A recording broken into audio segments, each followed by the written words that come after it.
अगले शायर जनाब तलक डस्का नाल ते खिदमात पूरे गुजरांवाले डिवीजन दी।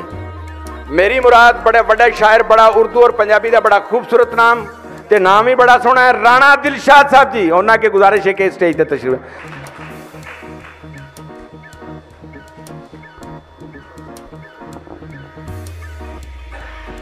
मेरे बड़े ही प्यारे मोहतरम जनाब असगर रहमानी साहब के बारे टाइम थोड़ा कहना चाहता सा। बस तुहाडी किताब जिहड़ी है आखिर गोर टिकाना, ये बारे मैं उर्दू तर्जमा मेरा एक शेर है। रहमानी साहब, थोड़ी देर को धूल उड़ाकर बिल आखिर, थोड़ी देर को धूल उड़ाकर बिल आखिर मट्टी को औकात में आना पड़ता है। जनाबे सदर की इजाजत नाल, क्योंकि उर्दू पंजाबी दे बड़े बड़े सुरखेल बैठे ने ते बोलियां दा अजकल मौसम भी आया है ते पंजाबी बोलियां।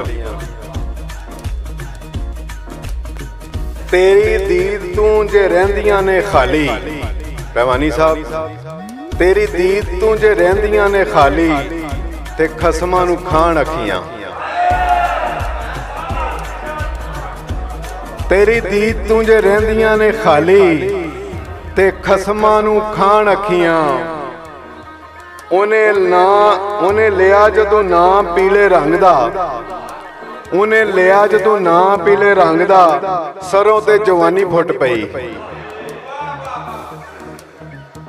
ते पुठे कम सारे कर दियां अखियां, पुठे कम सारे कर दियां अखियां ते दिल जरमाने भरदा। और राजा साहब के दम वांगू जिदा नहीं जे भरोसा, दम वांगू जिदा नहीं जे भरोसा, वो दम दम नाल वसदा। और मेरा माही अज मिलने नू आया।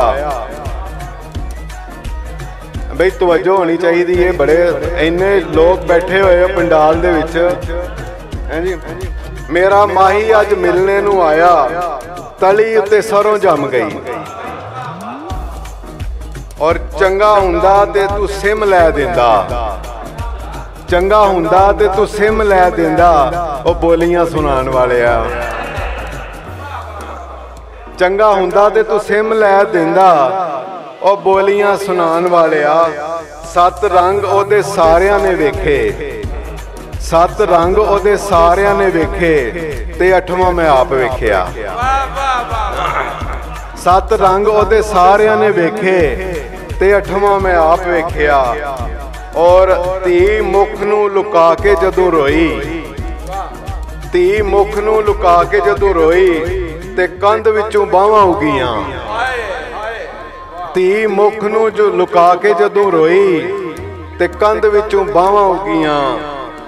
और तेरे मरने ते रज रज खांदे, तेरे मरने ते रज रज खांदे, ओ भुख हथों मरन वालिया। तेरे मरने ते रज रज खांदे, ओ भुख हथों मरन वालिया।